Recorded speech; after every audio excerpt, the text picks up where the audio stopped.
Assalamualaikum warahmatullahi wabarakatuh. Perkenalkan, saya Herlita. Saya dari kelas B Manajemen dengan NIM 2003131127. Di sini saya akan menjelaskan ataupun menerangkan A few moments later.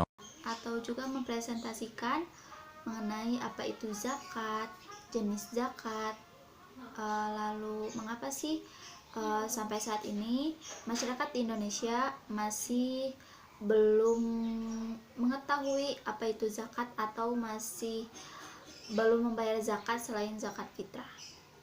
Baik, di sini saya akan menjelaskan definisi zakat terlebih dahulu. Zakat itu yang artinya tumbuh, suci, dan berkah. Dengan makna kebahasan di atas, yakni tumbuh dan suci, menurut Ibnu Hajar al-Asqalani, sesuai tinjauan syariat, maka itulah yang akan menyebabkan pertumbuhan dan perkembangan pada harta dan pahala. Terlebih juga, zakat itu berkaut pula dengan perdagangan dan pertanian. Zakat dalam bahasa Arab yaitu zakah, dalam segi istilah adalah harta tertentu yang wajib dikeluarkan oleh orang yang beragama Islam dan diberikan kepada golongan yang berhak menerimanya, maaf seperti fakir miskin dan juga sebagainya. Zakat dari segi bahasa berarti bersih, suci, subur, berkat, dan berkembang.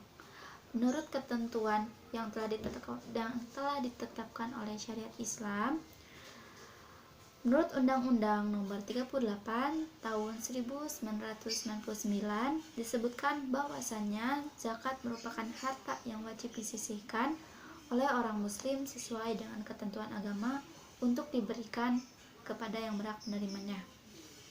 Ada pula zakat merupakan salah satu dari 5 rukun Islam, yang dimana zakat ini memiliki kedudukan tinggi.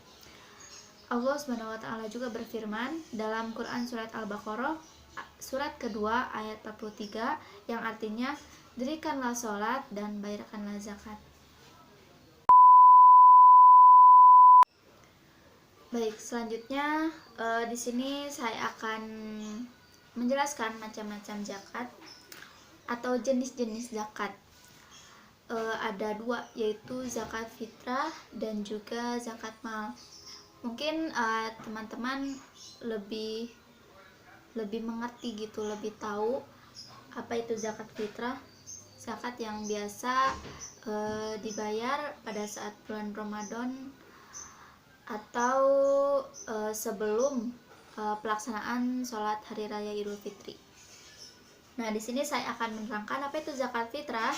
Zakat fitrah itu merupakan zakat yang diwajibkan atas setiap jiwa, baik laki dan perempuan muslim ataupun bayi yang sudah lahir ke dunia, yang dilakukan pada bulan Ramadan hingga menjelang sholat Idul Fitri.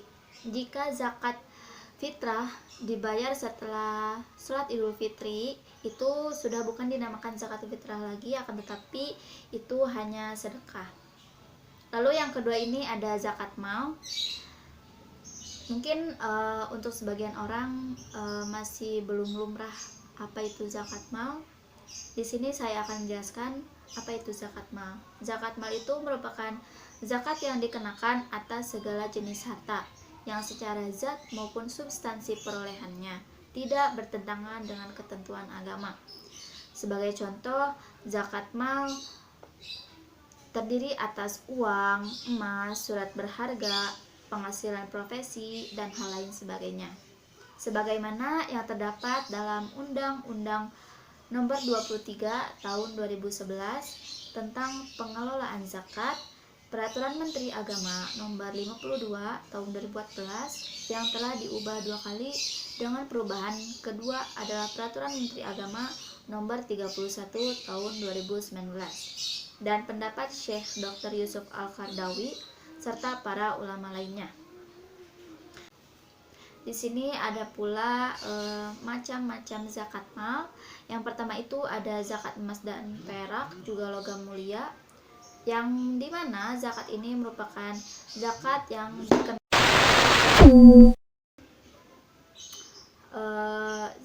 dikenakan atas emas, perak, dan logam lainnya yang telah mencapai nisab dan haul.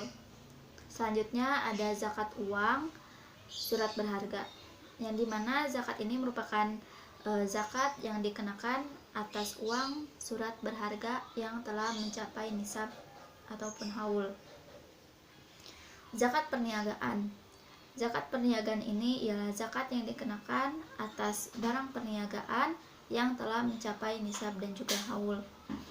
Lalu selanjutnya ada zakat peternakan dan perikanan. Zakat yang dikenakan atas hasil peternakan juga perikanan yang telah mencapai nisab dan haul. Selanjutnya ada zakat pertambangan. Zakat pertambangan ini ialah zakat yang dikenakan atas hasil pertambangan yang telah mencapai nisab juga haul. Selanjutnya ada zakat perindustrian. Zakat yang merupakan zakat yang bergerak dalam bidang usaha, produksi, barang, ataupun jasa. Lalu selanjutnya ada zakat pendapatan atau jasa. Zakat yang dikeluarkan dari penghasilan yang diperoleh dari hasil profesi pada saat menerima pembayaran. Lalu yang terakhir ini ada zakat rikaz, yang merupakan zakat yang dikenakan atas harta temuan di mana kadar zakatnya itu sebesar 20%. Lalu selanjutnya di sini juga saya akan menerangkan mengapa sih di Indonesia ini masyarakatnya masih belum sadar akan zakat atau masih sedikit yang membayar zakat selain zakat fitrah. Nah, menurut pemikiran Islam Universitas Islam Negeri Sunan Gunung Jati Bandung, yaitu Bapak Afif Muhammad, mengungkapkan hingga kini masih banyak umat muslim yang belum menyadari pentingnya membayar zakat.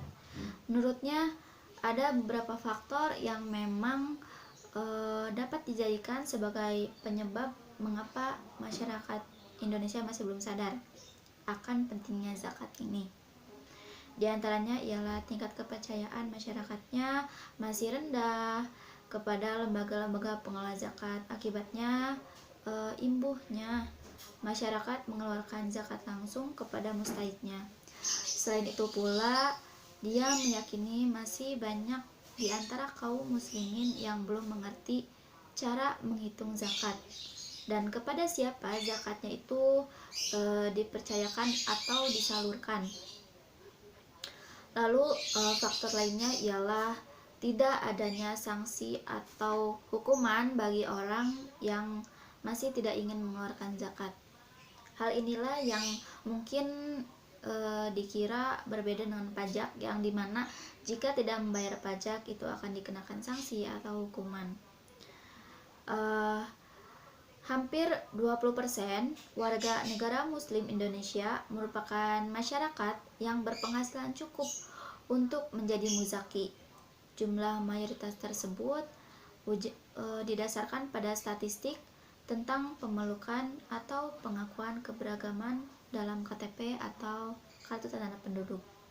Namun, pemahaman keislaman mereka masih sangat rendah atau belum banyak mengerti tentang zakat dan ajaran Islam lainnya. Dia pun memberikan contoh, pihaknya sendiri membayar sebagian zakatnya langsung melalui mustahik yang diketahui sangat membutuhkan dan belum terjangkau oleh lembaga-lembaga amil zakat. Sisanya disalurkan lewat lembaga yang dikelola instansi tempatnya bekerja melalui potongan gaji. Namun memang tidak bisa dipungkiri, banyak orang berpikiran bahwa membayar zakat langsung ke para mustahik itu akan lebih efektif. Selain para muzaki bisa langsung melihat kondisi mustahik. Jelasnya, cara tersebut memang bisa dibilang sangat-sangat baik karena sebagian lembaga ada juga yang mendeteksi siapa yang benar-benar berhak menerima zakat tersebut. Untuk itu, beliau mengingatkan kepada lembaga-lembaga pengelola zakat bahwa pengelola bukanlah pemilik harta zakat, namun hanya sebatas pengelola ataupun amil bisa disebutnya. Karena pemilik aslinya adalah kaum fakir dan miskin, serta kelompok penerima zakat yang berjumlah 8 kategori sesuai dalam Al-Quran. Dengan demikian, semestinya ada perwakilan dari kelompok-kelompok mustahik yang terlibat dalam lembaga pengelola zakat. Sebab tanpa perwakilan tersebut, mereka tidak tahu berapa hak mereka dan untuk apa harta zakat itu digunakan.